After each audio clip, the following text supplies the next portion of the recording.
అందరికీ నమస్కారం. నేను మీ లక్ష్మి. మనకు వేదాల్లో కావచ్చు, పురాణాల్లో కావచ్చు, శాస్త్రాల్లో కావచ్చు, అలాగే మనం జీవిస్తున్న జీవనంలో కూడా చాలా సందేహాలుంటాయి. అలాంటి సందేహాలన్నింటినీ ఈరోజు నివృత్తి చేయడానికి మనతో పాటుగా మణిప్రసన్న అమ్మవారు ఉన్నారు. అమ్మ నమస్కారం అమ్మ. అమ్మ దశమహా విద్యల్లో సాత్వికంగా అమ్మవార్లుంటారు. వాళ్ళందరినీ మనం ఇళ్లల్లో పూజించుకోవచ్చా అనేది చిన్న సందేహం అమ్మ. సాత్వికంగా అసలు అమ్మవారంటేనే సాత్వికం. హ్మ్. ఎందుకు అంటే మనలో లేని ఏదైతే ఇంబ్యాలెన్స్ ఆఫ్ ఎమోషన్స్ ఉన్నాయో, ఆ ఇంబ్యాలెన్స్ ఆఫ్ ఎమోషన్స్‌ని బ్యాలెన్స్ చేసుకోవడానికి చేసేదే ఏదైనా పూజ అంటే. కాబట్టి సాత్వికంగా అంటే అసలు అమ్మ అంటేనే సాత్వికం. మనలో ఉన్న అదేదైతే ఇది చూడండి పైశాచిక లక్షణాలు కానీ, రాక్షస లక్షణాలు కానీ వాటన్నిటిని తీసేసి దేవతా లక్షణం అంటే మాతృత్వము, ఆ ప్రేమతత్వం, రియలైజేషన్ హ్మ్. ఇవన్నీ ఇచ్చేదే అమ్మ యొక్క తత్వం. కాబట్టి తప్పకుండా అందరూ దశమహావిద్యల్ని పూజ చేసుకోవచ్చు. పైగా ఈ దశమహావిద్యల్ని పూజ చేసుకోవడం ద్వారా ఏమొస్తుంది అనంటే అమ్మవారిని 10 రకాలుగా అంటే ఏంటి అంటే అమ్మ అసలు ఎలా పుట్టారు ఈ 10 విద్యలు అని ప్రశ్నించుకుంటే కైలాసంలో శివపార్వతులిద్దరు అంటే అప్పుడు సతీదేవిగా ఉన్నప్పుడు సతీదేవి, శివుడు కూర్చుని ఉంటారట. ఆ కూర్చుని ఉన్నప్పుడు శివయ్యని వాళ్ళిద్దరూ ఏదో మాట్లాడుకుంటూ ఉంటే అందరూ అటు నుంచి చాలా కోలాహలంగా వెళ్తూ ఉంటారట దేవతలందరూ. హ్మ్. ఎక్కడికి అందరూ వెళ్ళిపోతున్నారు అని ఈవిడ అడుగుతుందిట వెళ్ళి. అడిగేసరికి అక్కడ ఒకళ్ళు చెప్తారట, "అదేంటమ్మా నువ్వు ఇంకా ఇక్కడే ఉన్నావు? మీ నాన్నగారు దక్ష ప్రజాపతి అక్కడ యజ్ఞం చేస్తున్నారు. ఆ యాగానికి మమ్మల్ని అందరినీ పిలిచారు. మేమందరం వెళ్తున్నాం. పెద్ద కూతురివి నువ్వు రావట్లేదేమిటి?" అని అడుగుతారట.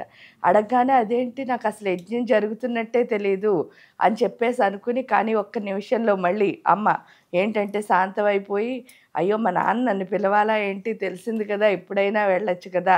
అని హ్మ్. చెప్పేసి శివయ్యని అడుగుతుందిట. "నేనిలా వెళ్తాను. మా నాన్నగారికి యజ్ఞం మనిద్దరం వెళదామని" ఫస్ట్ అడుగుతుంది. ఆయన చెప్తారట, "వద్దమ్మా నన్ను పిలవలేదు కదా!" అని. "పోనీ మీరుండిపోండి నేను వెళ్తాను" అని అన్నప్పుడు శివుడు చెప్తాడట, "అలా కాదు పిలవని పేరంటానికి వెళ్ళకూడదు. ఈరోజు నువ్వు నా భార్యవి, ఆయన కూతురువి కాదు. కాబట్టి వెళ్ళొద్దు" అంటే, "అక్కడ అంతమందున్నా పెద్ద కూతురు లేదంటే ఆయనకి బాగోదు. కాబట్టి నా తండ్రి అంత యాగం చేస్తూ మర్చిపోయి ఉండొచ్చు. ఏదైనా అయ్యుండొచ్చు. నేను వెళ్ళొస్తాను" అని చెప్పి వినట్లేదు. ఇంకా ఇద్దరికీ వాదోపవాదాలు అవుతున్నాయట. ఆ వాదోపవాదాలు ఎప్పుడైతే అవుతున్నాయో శివుడు ఇంకొద్దు ఇక్కడుంటే గొడవ పెద్దదవుతుందని ఆయన లేచి వెళ్ళిపోతారు.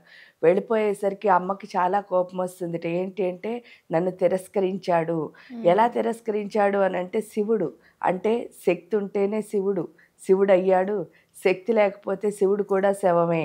అలాంటప్పుడు నన్ను తిరస్కరించి వెళ్తాడా అన్న కోపంతో ఆవిడేం చేసింది అంటే 10 వైపులా అంటే అష్టదిక్కుల్లో 8 విద్యలు కింద పైన ఆయన కదలకుండా ఏంటి అంటే ఊర్ధ్వముఖం, అధోముఖం మొత్తం అంతా కలిపి దశమహావిద్యలు.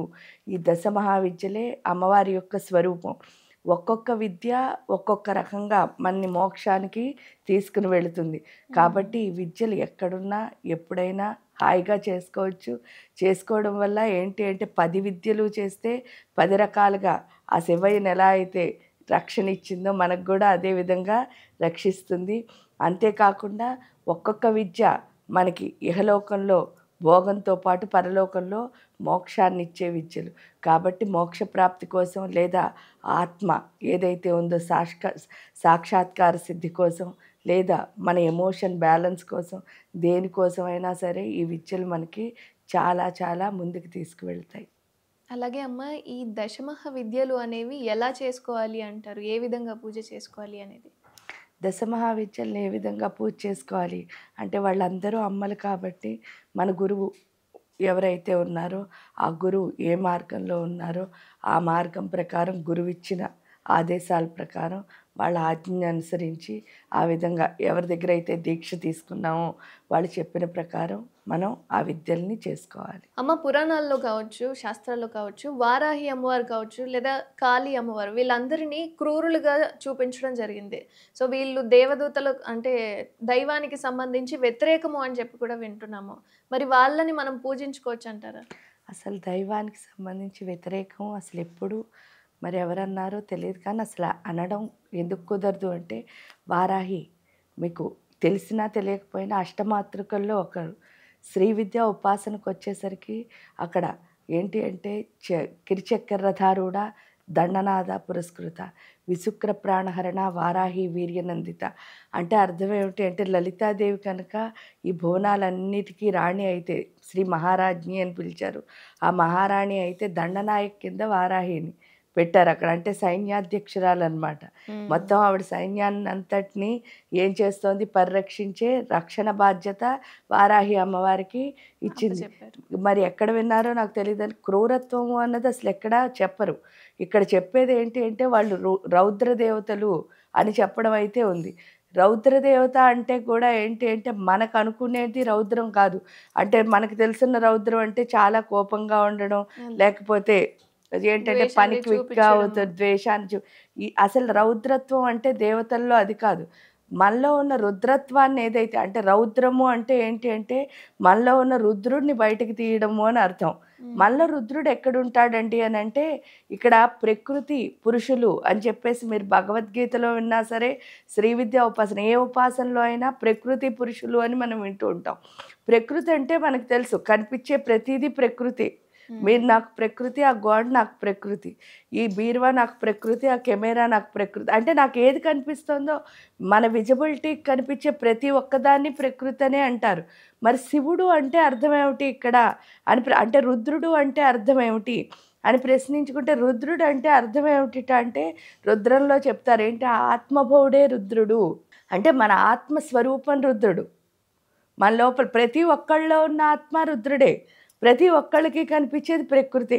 ఇక్కడ ఉపాసన అన్నది ఎందుకు చేస్తామంటే ఆ ప్రకృతిని ఈ రుద్రుడిని అంటే ఆత్మని అక్కడ ఉన్న ప్రకృతిని కలపడమే, మెర్జ్ చేయడం. దాన్ని కూడా మెర్జ్ ఎందుకు చేయాలి అంటే అది చేయడం ద్వారా మన ఆత్మశక్తి అన్నది ఎప్పుడైతే పెరుగుతుందో లోపల ఉన్న రుద్రుడు మనకేమిస్తాడు అంటే జ్ఞానాన్ని ప్రసాదిస్తాడు. ఈ రౌద్ర దేవతలు క్విక్గా పనిచేస్తారు అంటే మనలో ఉన్న రుద్రత్వాన్ని ఎప్పుడైతే బయటకు తీశారో మనకి జ్ఞానం అన్నది వస్తుంది. మనకి అన్ని ప్రాబ్లమ్స్ ఎక్కడి నుంచి వస్తాయి, జ్ఞానం లేకపోవడం వల్లే. జ్ఞానం ఉందనుకోండి, జ్ఞానం అంటే ఏంటి, జ్ఞానంతో పాటు ఎనర్జీ ఏంటి, జ్ఞానంలో ఎనర్జీ కలిస్తేనే అది బయటకు వస్తుంది. శక్తి లేనప్పుడే కదా మనం ఎప్పుడు ఏం చెప్పక్కర్లే. ఇంట్లో చిన్నపిల్లలు ఉన్నారనుకోండి, వాళ్ళు హాయిగా ఆడుకుంటూ ఉంటారు, అసలు ఎవ్వరు పెద్దవాళ్ళని వాళ్ళు డిస్టర్బ్ చేయరు. ఎప్పుడు డిస్టర్బ్ చేస్తారంటే రెండు టైముల్లో, వాళ్ళకి ఆకలేస్తే లేదా నిద్ర వస్తాయి. అంటే ఆకలి నిద్ర వాళ్ళు ఏం చేస్తున్నాయి, వీక్ చేస్తున్నాయి. ఆ వీక్ చేసినప్పుడే వాళ్ళు ఏడుస్తున్నారు. అది మనం ఎక్కువసేపు ఇవ్వనప్పుడు. అదే వెంటనే ఇస్తే వాళ్ళు అప్పుడు కూడా ఏడవరు. అంటే ఏంటి అంటే మన దగ్గర శక్తి ఉన్నప్పుడు ఎప్పుడు మనం వీక్ అవ్వం. అప్పుడు ఎవరితోనూ దెబ్బలాడాలనిపించదు, ఎవరిపైన పంతం చేయాలనిపించదు, లేదా వాళ్ళపైన కాంపిటేట్ చేయాలనిపించదు. ఇవన్నీ ఎందుకు అనిపిస్తాయంటే మన దగ్గర ఎనర్జీ లేకపోవడం వల్లే. అందువల్ల ఏంటి అంటే ఈ రౌద్ర దేవతలు ఏం చేస్తారు అంటే ఆ ప్రకృతిని పురుషుణ్ణి అంటే క్విక్గా తొందరగా కలుపుతారనమాట. అంటే వాళ్ళ జ్ఞానాన్ని చాలా తొందరగా ఇస్తారు. అందుకని వాళ్ళని రౌద్ర దేవతలు అన్నారు. అసలు వాళ్ళలో క్రూరత్వము అన్నది ఉండదు. అమ్మ అంటే మరి అలాంటి రౌద్ర దేవతలని మనం ఎల్లప్పుడూ పూజించుకోవచ్చు అంటారా? అవును, 100% పూజించుకోవచ్చు. ఎందుకంటే మనలో ఉన్న జ్ఞానం పెంచుకోవడానికే కదా మనం పూజ చేస్తున్నాం. అప్పుడు ఇప్పుడు వారాహి అని చెప్పారు మీరు. ఆ వారాహి అమ్మవారు మనకేమిస్తారు అంటే మనలో ఉన్న బుద్ధి ఏదైతే లోపం ఉందో దాన్ని దృష్టిలోపం అంటారు. దృష్టిలోపం అంటే అర్థం ఏమిటి, ఎప్పుడు మనం అవతల వాళ్ళు అంటే ఇప్పుడు మనకి ఒక ఐడెంటిటీ అన్నది కనిపిస్తుంది. ఎక్కడ కనిపిస్తుంది అంటే ఈ ఫేస్లో. అవునా, ఇది లేనంత వరకు మీరు నేను ఒకటే. ఇది కనిపించినప్పుడే మీరు ఒకటి నేను ఒకటి అని మనకి భేదం తేడా తెలుస్తుంది. అలాగే ప్రతి ఒక్కళ్ళతో తేడా ఎప్పుడైతే తెలుస్తుందో మనలో బుద్ధిలోపం ఏమిటి అంటే నేను ఇక్కడ ఏమనుకుంటున్నానో అది మీరని అనేస్తాను. అవును, దాన్నే దృష్టిలోపం అంటారు. కానీ మీకు అంటూ వేరే మనస్సు ఉంటుంది కదా, అప్పుడు ఉన్నప్పుడు మీ ఆలోచన వేరే ఉంటుంది. మీరు ఏ ఆలోచనతో చేశారు అన్నది నాకు ఎప్పుడు అర్థం అవుతుంది, ఎయిదర్ మీ నుంచి నేను తెలుసుకున్న అర్థం అవుతుంది, లేదా మీ ప్లేస్లో నేనున్నా అర్థమవుతుంది. కానీ రెండు చేయకుండా మనం ఏం చేస్తాం, మనది మనమే నేనే ఆలోచించుకుంటాం. వాళ్ళ గురించి ఆలోచించి వాళ్ళు ఇది అని చెప్తున్నా. అవును. దాన్ని దృష్టిలోపం అంటారు. ఈ వారాహి అమ్మవారిని పూజిస్తే ఏమొస్తుంది అనంటే, ఆ దృష్టిలోపం పోయి ప్రతి పరిస్థితిని సక్రమంగా అర్థం చేసుకోవడం వస్తుంది. హ్మ్. ఎప్పుడైతే వచ్చిందో మనకి భూమి మీద ఉన్న సమస్యలు ఆల్మోస్ట్ ఏమవుతాయి? తొలగిపోతుంది. తొలగిపోతాయి. మీరు రెండో ఆవిడ కాళీ అని చెప్పారు. కాళీ అంటే అర్థం ఏమిటి అంటే, మన లోపల ఉన్న రెండు ఆవిడ కాళీ అంటే వాగ్దేవత, కాళీ అంటే మన కాలం. అంటే ఏంటంటే, చాలామంది టైంని వేస్ట్ చేసేస్తూ ఉంటాం హ్మ్. జనరల్‌గా. ఎందుకు వేస్ట్ చేస్తాం అంటే, అయితే అయిపోయిన దాని గురించి ఆలోచించు వేస్ట్ చేస్తాం. లేదా అవ్వాల్సిన దాని గురించి భయపడిపోతూ వేస్ట్ చేస్తాం. అవును. కానీ ఈ రెండిటి వల్ల ఉపయోగం ఏమైనా ఉందా? ఏమీ లేదు. మీరు పని చెయ్యాల్సిన చెయ్యాలి పని. తప్ప, అంతే. చెయ్యాల్సిన పని తప్ప, అయిపోయింది, అయ్యో! అయిపోయింది, అయిపోయింది అనుకున్నా ఉపయోగం లేదు. హ్మ్. అవ్వాల్సింది. అయ్యో! అవ్వలేదు, అవ్వలేదు అనుకున్నా ఇప్పుడు చేస్తే కదా అదవుతుంది. పని చేసేదాకా ఆలోచన అనేది వ్యర్థం. వ్యర్థం. అది చెప్పేది ఖాళీ. అంటే మీ టైంని, అంటే ఉన్న ప్రతి ఫ్రాక్షన్ ఆఫ్ సెకండ్‌ని ఎంత అందంగా వాడుకోవాలి అన్నది ఖాళీ నేర్పిస్తుంది. ఇంకా ఖాళీ అంటేనే శూన్యం అని అర్థం. ఆ శూన్యం ఎక్కడుంది అనంటే, మన లోపల ఉన్న మూలాధార చక్రం. ఆ మూలాధార చక్రంలో ఉన్న శూన్యం ఏమిటి అంటే, అక్కడ పరావాక్కు అని ఒక వాక్కు ఉంటుంది. అంటే ఈ మాట బయటికి రావాలి అంటే ఫస్ట్ పరావాక్కు ఎలా ఉండాలట అంటే, చాలా క్లీన్‌గా ఉండాలి. శుద్ధిగా. అక్కడ మూలాధారంలో ఉన్న పరావాక్‌కి ఉన్న లక్షణం, అంటే మూలాధార చక్రానికి ఉన్న లక్షణం ఏమిటి అంటే అనుమానం.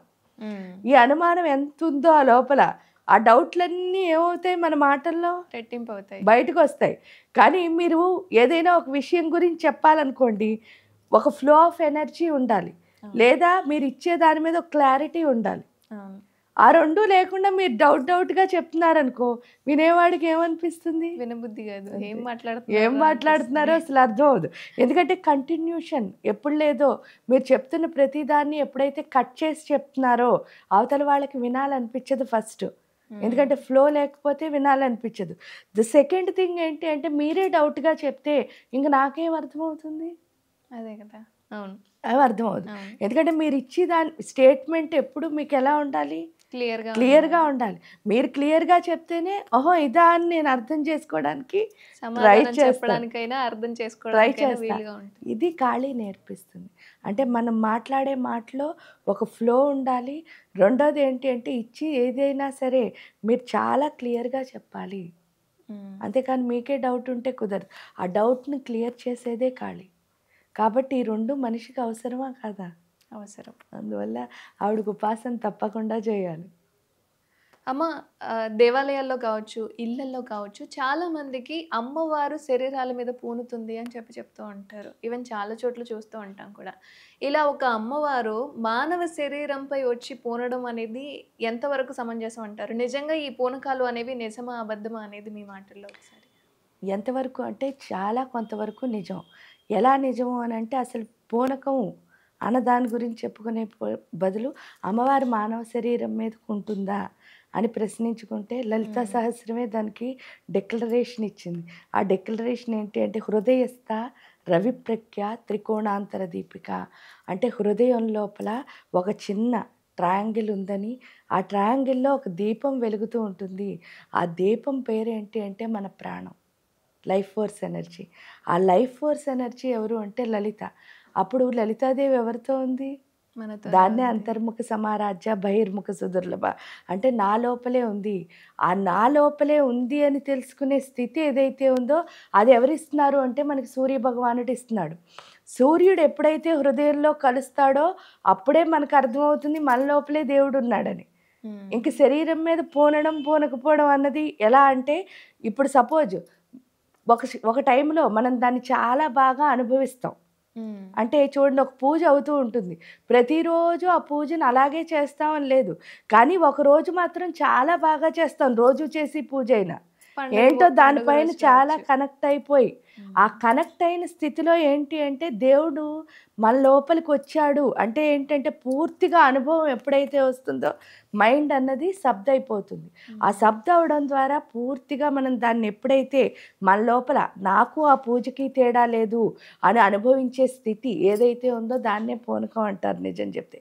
అంటే ఏంటి అంటే, పూర్తిగా అనుభవించేస్తాం. ఆ తర్వాత ఏమవుతుంది అంటే, ఎప్పుడైతే ఆ అనుభవం వచ్చిందో చాలా కామ్నెస్ వస్తుంది.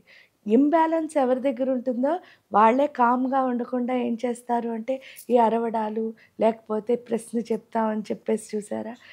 మాట్లాడడం ఇదంతా. అవును. కానీ 24/7 మనతో ఎవరుంటారు? అమ్మవారు. ఆ ఫీల్ అయ్యే కాసేపు ఏదైతే అంటే అనుభవించే కాసేపు, ఆ అనుభవం ఎప్పుడు శాంతాన్నే ఇస్తుంది. ఎందుకంటే హ్మ్. శ్రీ విద్యాం శాంతమూర్తిం, అమ్మ ఎప్పుడు శాంతమే ఇస్తుంది. కానీ ఈ అరుపులు, కేకలు ఎప్పుడు ఎందుకొస్తాయి అంటే, మన చక్రాస్ బ్యాలెన్స్‌గా లేనప్పుడు మాత్రమే ఈ యాక్షన్స్ అన్నీ వస్తాయి. కానీ హ్మ్. ఇది రైటు. ఇంబాలెన్స్ ఏంటైతే ఉందో దాన్ని బ్యాలెన్స్ చేసుకోవాలి అంటే మళ్ళీ మనం చేయాల్సింది ఏంటి అంటే పూర్తిగా సాధన అన్నది చేయాలి. ఆ ఇంబాలెన్స్ అన్నది తప్పనమాట. హ్మ్. అంటే మనం సరిగ్గా లేనట్టు లెక్క. ఆ సరిగ్గా లేనట్టు లెక్క అని మళ్ళీ మీరు చెప్తే నాకు వినాలనిపించదు.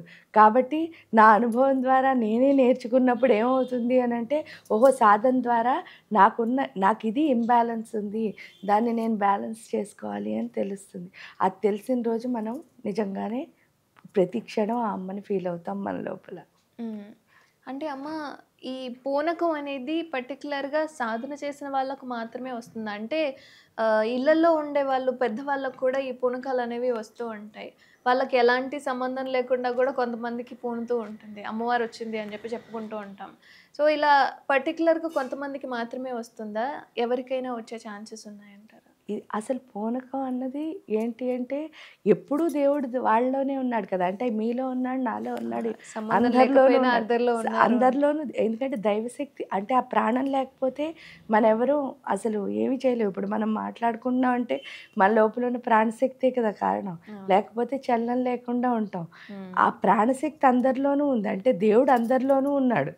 ప్రతి ఒక్కళ్ళలోనూ దేవుడు ఉన్నాడు కాబట్టి అది అనుభవించడం ప్రతి ఒక్కళ్ళకి సాధ్యం. హ్మ్. కాకపోతే దానిలో వచ్చే ఇంబాలెన్స్ మాత్రం సాధన ద్వారానే పోతుంది. ఓకే. సాధన చేస్తేనే ఎందుకు సాధన చేస్తేనే అంటే పూర్తిగా అదేమిటో అర్థమైతేనే కదా మనం తప్పు చేయకుండా ఉంటాం. అవును. ఇప్పుడు సముద్రంలోకి వెళ్ళామనుకోండి, పైనుంచి చూసినంత సేపు ఏమనిపిస్తుంది? చల్లగా చాలా అనిపిస్తుంది. పైన ఏమీ లేదు. ఆ! అలా నడిచి లోపల వరకు వెళ్ళిపోవచ్చని అనిపిస్తుంది. అవును. కానీ దూరం వెళుతున్న కొద్దీ అది ఎంత లోతుందో మనకి తెలుస్తుంది. తెలుస్తుంది. ఇక్కడ కూడా విద్య అంతే. ఈ విద్య అన్నది మనలో ఏదైతే ఇంబాలెన్స్ ఉందో దాన్ని బ్యాలెన్స్ చేస్తుంది. అప్పుడు ఈ పూనకాలు వచ్చాయి అని చెప్పాల్సిన పని లేదు. హ్మ్. ఎందుకంటే దానంతట ప్రతి అదే. ఒక్కళ్ళలోనూ దేవుడున్నాడు.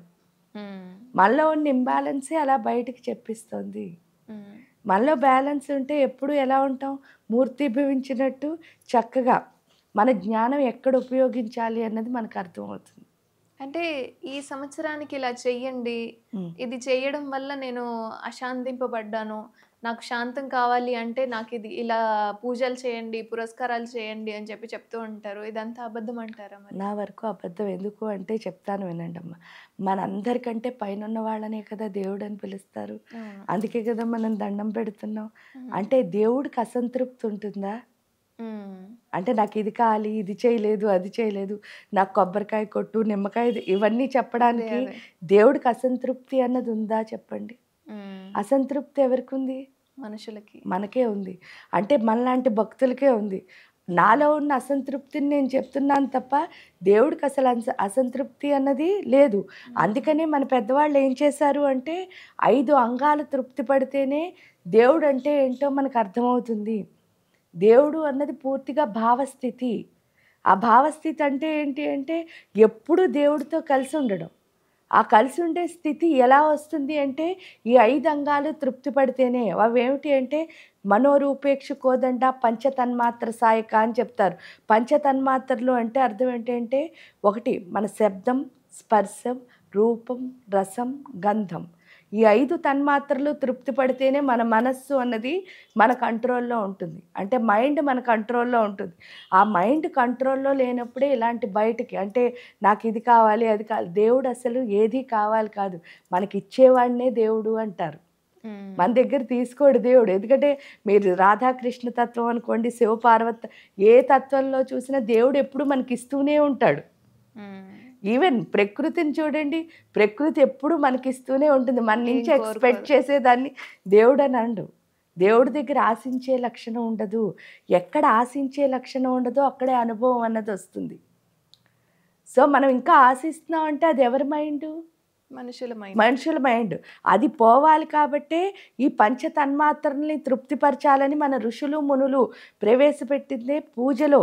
ఏంటి అంటే జపం చేయాలి, తర్పణం చేయాలి, యంత్రపూజ చేయాలి, హోమం చేయాలి, అన్నదానం చేయాలి. ఈ 5 ఎందుకు చేయమన్నారు అంటే ఫస్ట్ నన్ను నేను సాటిస్ఫై చేసుకుంటేనే దేవుడు అంటే ఏంటో తెలుస్తుంది. నన్ను నేను సాటిస్ఫై చేసుకోనప్పుడే ఇలా మాట్లాడతాం అనమాట. అంటే ఇది కావాలి, నాకు ఈ దీపం పెట్టు, లేకపోతే నువ్వు ఈ తప్పు చేసావు, దేవుడు అంటే శిక్ష అనుభవిస్తున్నావు. అసలు దేవుడు అంటే అర్థం ఏమిటి అంటే మనలో ఏవైతే లోపాలు ఉన్నాయో దాన్ని సరిచేసే వాళ్ళని దేవుళ్ళు, లేదా గురువులు, లేదా తల్లి, లేదా తండ్రి, ఇవన్నీ చెప్తాం. మనలో లోపాలను ఎత్తి చూపేవాళ్ళు ఎవరు? మనుషులే కదా. మనుషులే. కాబట్టి దేవుడు ఎప్పుడు అలా ఇది లేదు, ఇది నువ్వు చేయలేదు, అది నాకు కావాలి అని అడిగే ప్రసక్తి లేదు. అదంతా మనలో ఉన్న అసంతృప్తి తప్ప దేవుడు ఎప్పుడు ఎలా ఉంటాడు అంటే చాలా సంతృప్తిగా ఉండి. ఎందుకు సంతృప్తిగా అంటే మనందరికీ ఇచ్చేదే దేవుడు. అప్పుడు ఆయన మన నుంచే ఎక్స్పెక్ట్ చేస్తాడు. ఇప్పుడు మీ ఊళ్ళో ఒక రాజుగారు ఉన్నారనుకోండి, ఆ రాజుగారు మీరు ఏదో మంచి పని చేశారు, చూస్తే ఆ మంచి పని చేయగానే మీకు గిఫ్ట్ ఇచ్చారు రాజు, కానీ మీరేమి ఇస్తారని రాజు వెంటనే వెయిట్ చేస్తూ ఉంటారా? లేదు, అడగడు. ఎందుకంటే రాజుకి ఆల్రెడీ అన్నీ ఉన్నాయి, నువ్వు ఇవ్వాల్సిందేమీ లేదు. మరి అలాంటప్పుడు ఈ భూమిని పరిపాలిస్తున్న ఒక చిన్న రాజే అంత ఉన్నతంగా ఉంటే అప్పుడు ఈ భూములన్నిటి అంటే ఈ భువనాలన్నిటినీ, ఈ అనేక కోటి బ్రహ్మాండాలన్నిటినీ పరిపాలిస్తున్న ఆ తల్లి ఎంత రాజరికంగా ఉంటుందో చూడండి. అప్పుడు ఆవిడ మన నుంచి ఏమైనా ఎంతైనా ఎక్స్పెక్ట్ చేస్తుందా? చెయ్యదు. మనమే ఆవిడ నుంచి ఎక్స్పెక్ట్ చేసి వెళ్తున్నాం. నాకు ఇది కావాలి, అది కావాలని పూజ చేస్తున్నాం. చేస్తూ మళ్ళీ ఆవిడకి నేను ఇది ఇవ్వాలి అని అంటే ఏంటి? మన మైండ్కి ఏం లేనట్టు, స్టెబిలిటీ, స్థిరత్వం లేదు. ఆ స్థిరత్వం ఏదైతే ఉందో దాన్ని తెచ్చుకోవడానికే మనం పూజ చేస్తున్నాం. ఈ ఉపాసన, విద్య, సాధన ఏదైనా ఎందుకు ఉపయోగపడుతుంది అంటే మన మైండ్లో ఏదైతే ఇంబ్యాలెన్స్ ఉందో దాన్ని బ్యాలెన్స్ చేసుకుని అసలు నిజంగా దేవుడు అంటే ఏంటో అర్థం చేసుకోవడానికి. అంతే తప్ప ఇవన్నీ తప్పులు, ఇది అర్థం చేసుకోవడం రైట్. అమ్మ, నేను కామాఖ్య అమ్మవారి గురించి విన్నాను. లైక్ నేను చూసిన ప్రతి చోటల్లా అసలు యోనికి పూజలు చేయడం ఏంటి, యోని నుంచి రక్తస్రావం కావడం ఏంటి అనేది విన్నాను. అలాగే చాలామంది ప్రశ్నిస్తున్న అంశం ఏంటంటే అమ్మవారు తనని తాను కాపాడుకోలేని ఆమె ఈ భూమండలాన్ని కాపాడుతుందా అని చెప్పి ప్రశ్నిస్తున్నారు. మీరేమంటారు మరి? అమ్మవారు తను కాపాడుకోలేదు అని ఎందుకు అసలు వచ్చింది అంటే చక్రం ద్వారా తనను తాను అంటే విష్ణువు అమ్మవారిని అలా ముక్కలు చేయడము, ఆ సమయంలో తనని తాను కాపాడుకోలేని అమ్మవారు మిమ్మల్ని ఏం కాపాడుతుంది అని చెప్పి వేరే మతస్థులు అడగడం విన్నాను. అష్టాదశ శక్తిపీఠాలు అంటే ఏంటి అంటే అక్కడ అమ్మ చూపించాలి అనుకున్నది కూడా ఒకే ఒకటి. తన భర్తని కాదని వచ్చినందుకు ఆవిడ అగ్ని ప్రవేశం చేసింది. నిజంగా చెప్పండి, దేవతకి అసలు చావు ఉంటుందా? ఉండదు. కానీ అక్కడ ఎందుకు చూపించారు? అంటే మనకి చెప్పిన హిందూ ధర్మంలో చెప్పిన ఒక్కొక్క స్టోరీకి ఒక్కొక్క అర్థం ఉంది. ఆ అర్థాన్ని మనం తెలుసుకున్నావా నిజమైన పరమార్థాన్ని మనం చేరుకుంటాం. ఇలా విమర్శించుకుంటూ వెళ్ళావా మనకేమీ మిగలదు. ఇక్కడ అష్టాదశ శక్తిపీఠాలు కింద చూపించడానికి కారణం ఏమిటి అంటే శరీరంలో ఉన్న ప్రతి భాగము కూడా ఎంత శక్తివంతమైందో చెప్పడానికి. మీకు అర్థమైంది? అంటే ఒక్కొక్క భాగాన్ని మనం ఎలా అంటే దాన్ని దేవత కింద పూజించడం మనకు నేర్పించారు. అంటే మన శరీరంలో ఉన్న ప్రతి భాగాన్ని మనం దేవత కింద పూజిస్తే మన లోపల ఏమొస్తుంది? ఆ దైవత్వమే. అప్పుడు దైవత్వం వచ్చినప్పుడు ఇంకా మీరు నేను కొట్టుకోవడం ఎప్పుడైనా ఉంటుందా? ఉండదు. మనందరం కలిసి ఉంటే ఈ భూమి మీద సాధించలేనిది ఏదైనా ఉందా? లేదు. అది చెప్పడానికే వాళ్ళు. అంటే ఒక్కొక్క భాగాన్ని, పైగా సెల్ఫ్ రెస్పెక్ట్ అంటారు. అంటే మనకి మనం గౌరవించుకోలేని వాళ్ళం వేరే వాళ్ళని గౌరవించగలమా? లేదు. నన్ను నేను గౌరవించుకోవాలంటే నా శరీరంలో ఉన్న ప్రతి అణువుని నేనేం చేయాలి? గౌరవించాలి. అదే చెప్పారు అక్కడ అష్టాదశ శక్తిపీఠాల్లో. విష్ణుమూర్తి ఏంటి? మాయను తొలగిస్తాడు. ఆ మాయ ఏంటి అంటే కోపం. పాదాల్లో ఒక శక్తి ఉంది, కాళ్ళల్లో ఒక శక్తి ఉంది, ఇక్కడ ఒక తొడల్లో ఒక శక్తి ఉంది, మూలాధార స్వాదిష్టాన చక్రాలు అంటే యోనిలో ఒక శక్తి ఉంది, నాభిస్థానంలో ఒక శక్తి ఉంది, హార్ట్లో ఒక శక్తి ఉంది, మళ్ళీ వృక్షం. వృక్షోజలో ఒక శక్తి ఉంది. ఏడకొచ్చేసరికి కంఠంలో ఒక శక్తి ఉంది, చెవుల్లో ఒక శక్తి ఉంది, కళ్ళల్లో ఒక శక్తి ఉంది, నోరులో ఒక శక్తి ఉంది, శిరస్సులో చేతుల్లో ఒక అన్నీ చెప్పడానికి ట్రై చేశారు. మీకు అవన్నీ కూడా చెప్పక్కర్లేదు. ఇదేంటి వర్కింగ్ ఎనర్జీ. ఏ పని చేయాలన్నా మీకు 2 చేతులు అవసరమా కాదా? అవసరం. మీరు ఏదైనా ఒక స్థితిలో నుంచోవాలనుకున్నారు, మీకేం అవసరం? కాళ్ళు అవసరం, పాదాలు అవసరం. పాదాలు లేకపోతే మీరు నుంచోగలుగుతారా? లేదు. అంటే స్టాండింగ్ ఎనర్జీ ఏంటి? కాళ్ళు. అంటే కాళ్ళల్లో శక్తి ఉంటేనే మీరు అనుకున్న అన్నిటినీ మీరు ఏం చేయగలరు? నడవగలం, సాధించగలుగుతారు. అంటే ఇప్పుడు మీ వృత్తి ఏదో చేస్తున్నారనుకోండి, ఆ వృత్తిలో మీరు నిలబడాలి అంటే మీకు ఎందులో శక్తి ఉండాలి? నాకు మాటలో, పాదాల్లో శక్తి ఉండాలి, నోరులో శక్తి ఉండాలి. అంటే నన్ను అడుగుతున్నారు అన్న ఉద్దేశంలో నేను. అవును, ఇక్కడ మాటలో శక్తి ఉండాలి, కానీ అందులో స్టాండ్ అవ్వాలంటే పాదాల్లోనే శక్తి ఉండాలి. అంటే మీ మీ మీ దాంట్లో మీకు బోల్డ్ మంది ఉంటారు కదా, వాళ్ళందరి మధ్యలో మీరు నుంచోవాలి అంటే కాళ్ళే ఉండాలి, పాదాలు ఉండాలి. ఆ తర్వాత మీరు అందరూ చేసినట్టు చేయకూడదు. అంటే ప్రతి ఒక్కరికి ఎన్ని శక్తులు ఉండాలి. అంటే 18 శక్తులు మన దగ్గర ఉంటేనే మనం ఒక చోట నుంచోగలుగుతాము. మీరు అందరూ చేసినట్టే మీరు చేశారనుకోండి, అప్పుడు మీకు స్పెషాలిటీ ఏమైనా ఉంటుందా? అంటే మీరు కొత్తగా చూపించాలి కదా, దాన్ని క్రియేటివిటీ అంటారు. అంటే మీ మూలాధార చక్రం ఎలా ఉండాలి? సంపూర్ణంగా ఉండాలి. తర్వాత మీరు పక్క వాళ్ళు ఏం చేస్తున్నారో అని చెప్పి వాళ్ళని చూస్తూ మీ పని చేయలేదనుకోండి, అప్పుడు మీ పని ఏమైనా బాగుంటుందా? పక్కకు తొలగిపోతుంది. అంటే మీకు కంపారిజన్ పోయి ఏం రావాలి? మన పని మనం చేసుకునే స్థితి రావాలి. అంటే నా పని మీద నేను ఎంతైతే ఎఫర్ట్ పెడతానో అంత బాగా ముందుకు వెళ్తాను. పక్క వాళ్ళని ఎంత బాగా చూస్తూ ఉంటానో నేను అంతేమంటాను, పక్కకు తొలగిపోతారు. ఎందుకంటే పేపర్ అందరికీ ఒకటే. మీకు ఇచ్చి ఎగ్జామ్ పేపర్ ఈ సృష్టిలో ఎవరికి మారదు. అవును, జీవితం అనే ఎగ్జామ్ పేపర్ ఒకేలా ఉంటుంది. కానీ నేను రాసిన దాన్ని బట్టి నేను ముందుకు వెళ్తా, మీరు రాసిన దాన్ని బట్టి మీరు ముందుకు వెళ్తారు.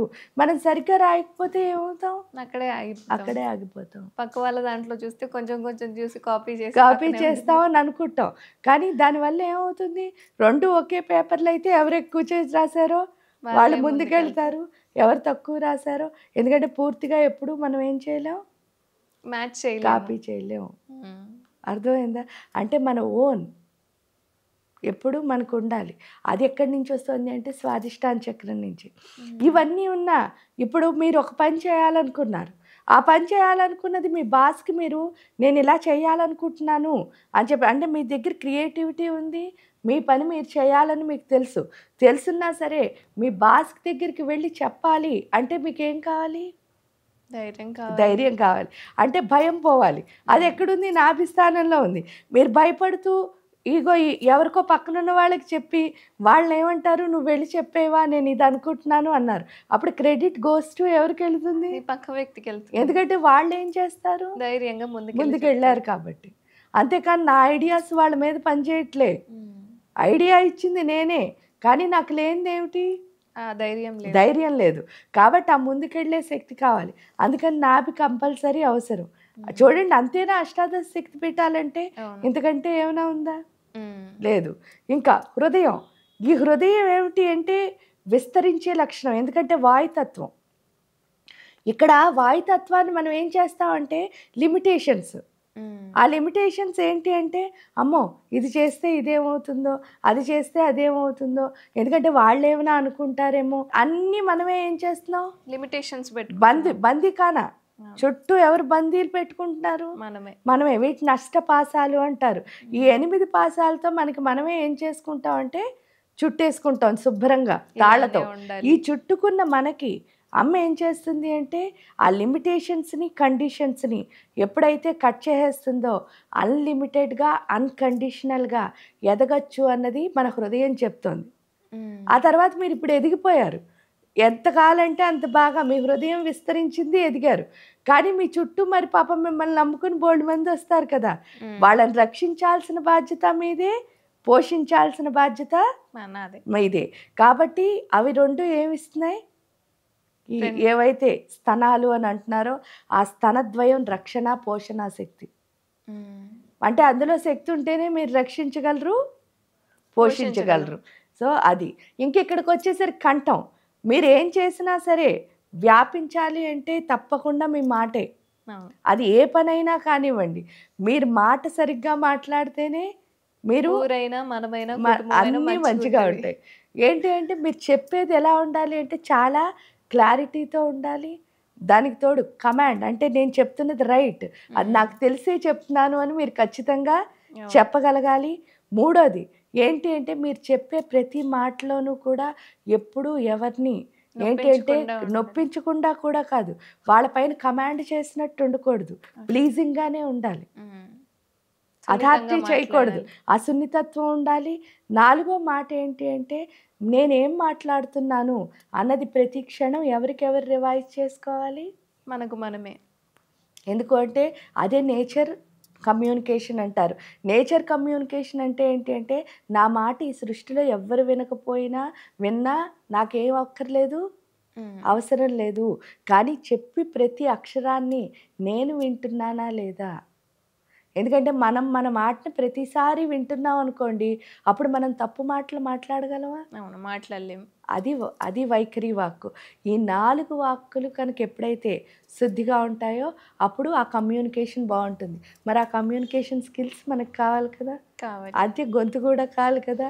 అది అయిపోయింది. అయిపోయిన తర్వాత కళ్ళు. ఆ కళ్ళు ఏంటి అంటే ఈ 2 కళ్ళతోనే ఎప్పుడు దేన్నైనా చూస్తాం. చూసి అన్నిటినీ ఏమనేసుకుంటూ ఉంటాం, అనలైజ్ ఎనలైజ్ చేసుకుని తప్పుగా ఇది ఆ తప్పంతా పోవాలి అంటే ఇక్కడ ఉన్న మూడో కన్ను ఏమవ్వాలి, ఓపెన్ ఓపెన్ అవ్వాలి. మూడో కన్ను తెరుచుకోవడం అంటే ఏంటి అంటే ప్రకృతితో ఎప్పుడు మన జ్ఞానం అన్నది కలిసి ఉండాలి. ఎందుకంటే మీకు జ్ఞానం పుస్తకాల్లోంచి రాదు, ఎక్కడి నుంచి రాదు, మీరు చేస్తున్న పనిలోనే మీతో ఉన్న మనుషులతోనే మీరు నేర్చుకుంటారు. అర్థమైందా? మీకు వాళ్ళు ఇచ్చి ఏదైనా చెడు అవ్వచ్చు మంచి అవ్వచ్చు, ప్రతి ఒక్క దాంట్లోంచే మనం నేర్చుకుంటాం. ఎందుకంటే నేచరే మనకు గురువు. అంటే ఈ కన్ను తెరిస్తేనే ఇది నా గురువు అని తెలుస్తుంది.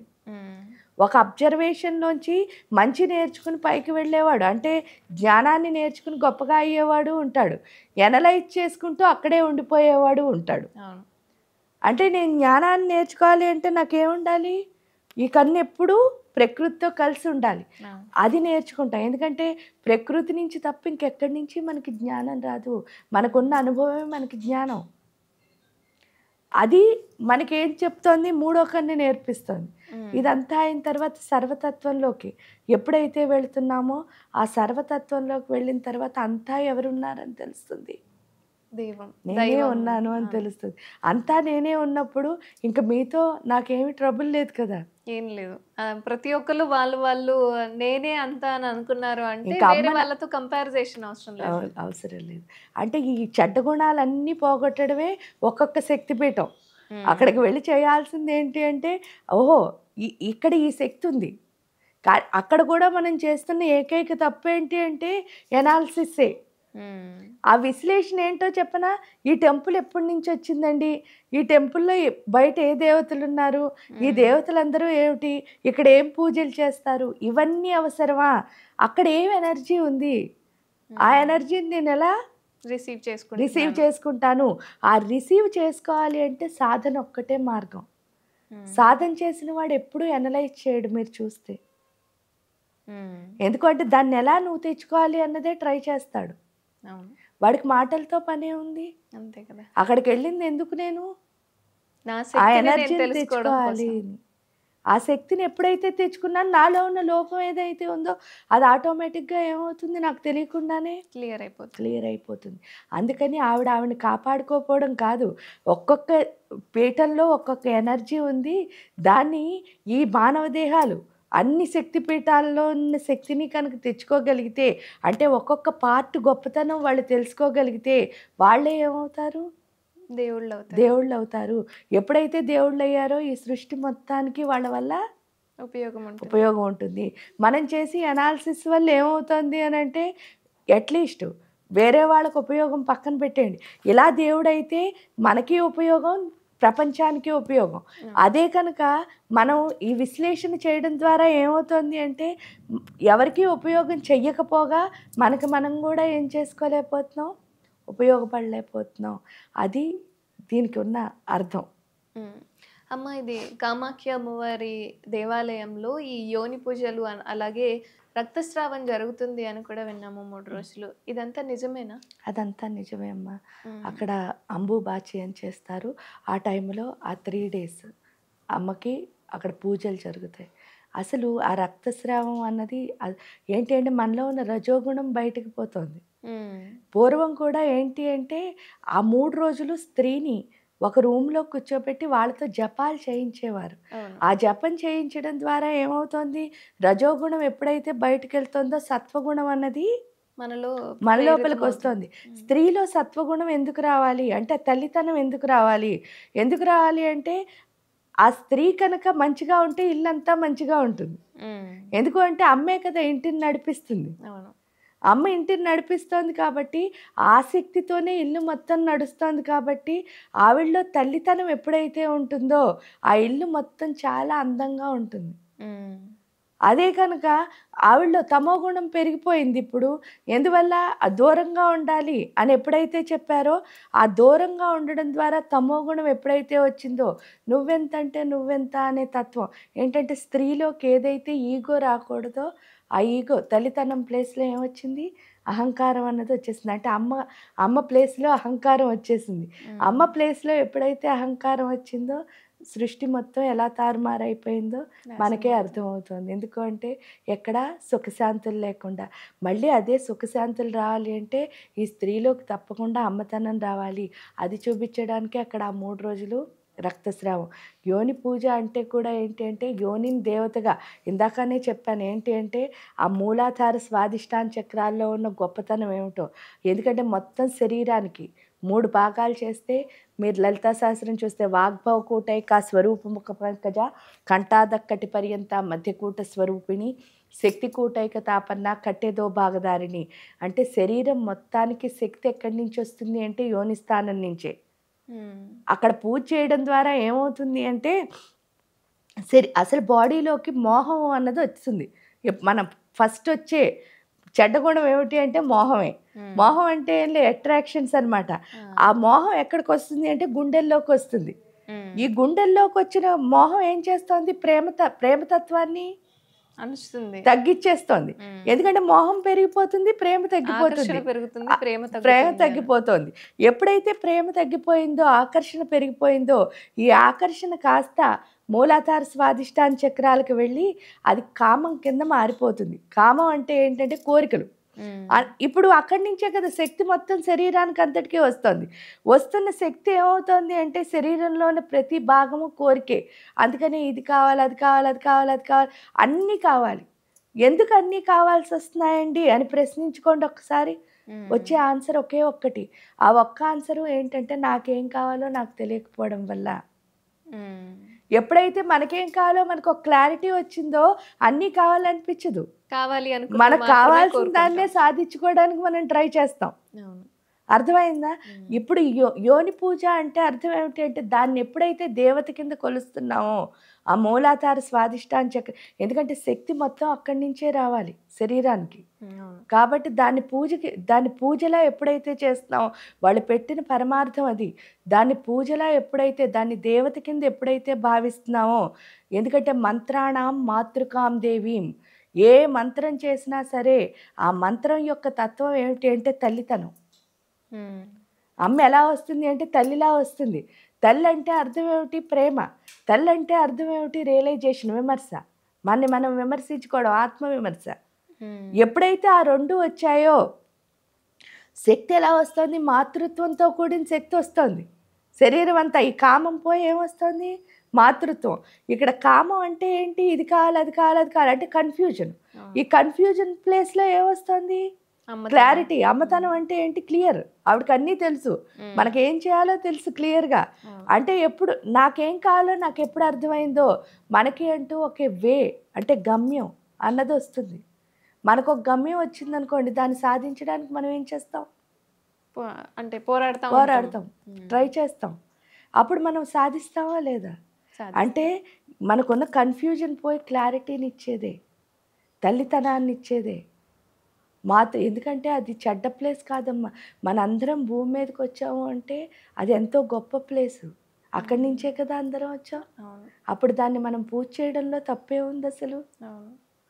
మనకి ఎందుకంటే జన్మ ఎక్కడి నుంచి వచ్చిందో అక్కడి నుంచే జన్మ రాహిత్యం కూడా వస్తుంది. అంటే మనం ఎక్కడి నుంచి పుట్టామో అక్కడి నుంచే మోక్షం వస్తుంది అని చెప్పడానికే, దాన్ని ఎంతో ఉన్నతంగా చూపించడానికే వాళ్ళు పెట్టింది ఆ పూజ, శక్తిపీఠం. ఆ ఉన్నతత్వాన్ని మనం అర్థం చేసుకుంటే మనం కూడా ఎవరి కింద మారుతాం? ఉన్నతంగా మారుతాం. అదే ఆ పూజ యొక్క గొప్పతనం. అమ్మ, రీసెంట్గా దాంపత్యం చూసుకుంటే చాలామంది దాంపత్యం కంటే వాళ్ళిద్దరి మధ్య ఉన్న గొడవల మూలంగా ఈ విడాకులు అనేవి, మనస్పర్ధాలు అనేవి వస్తూ ఉన్నాయి. సో ఇలా రావడం వెనక కారణం ఏంటి అంటారు ఇద్దరు మనుషుల మధ్య? స్త్రీలో తల్లితనం అన్నది తగ్గిపోవడమే.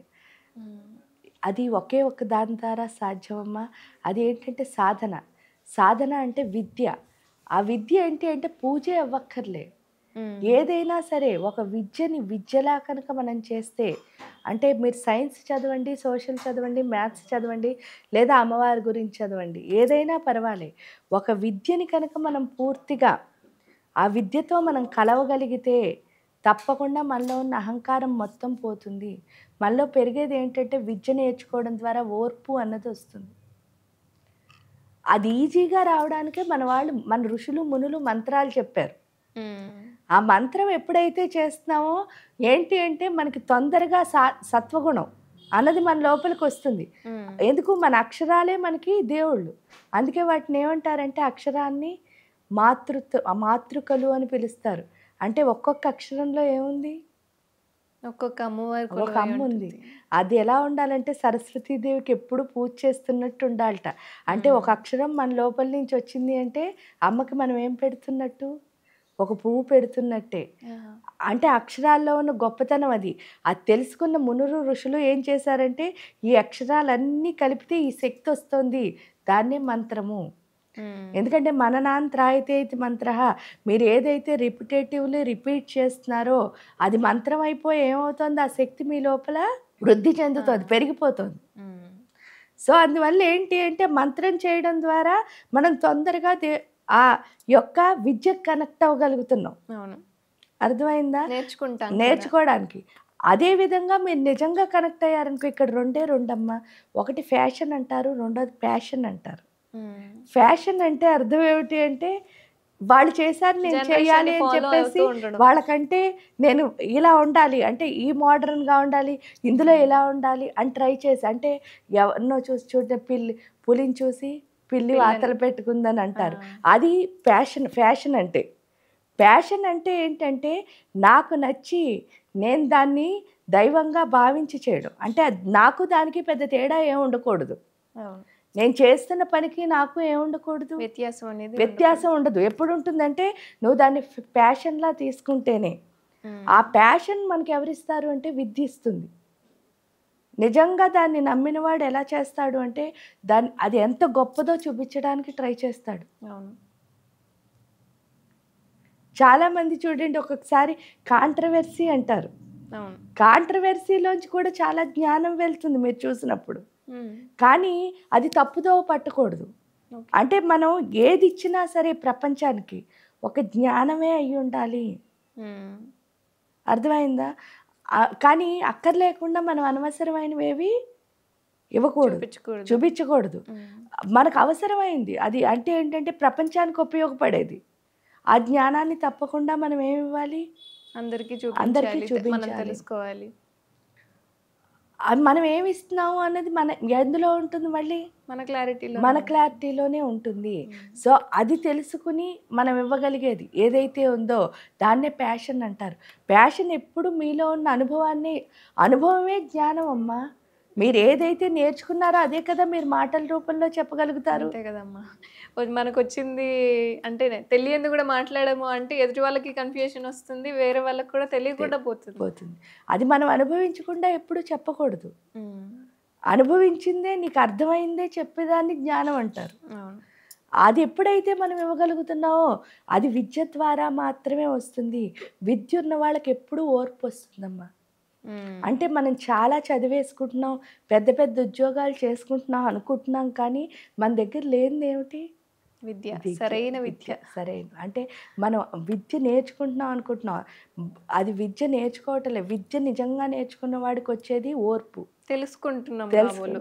మామూలుగా దానిపై ఎందుకంటే మీకు ఒకే ఒక ఎగ్జాంపుల్. మీరు చాలా చదువుకుని ఉండొచ్చు.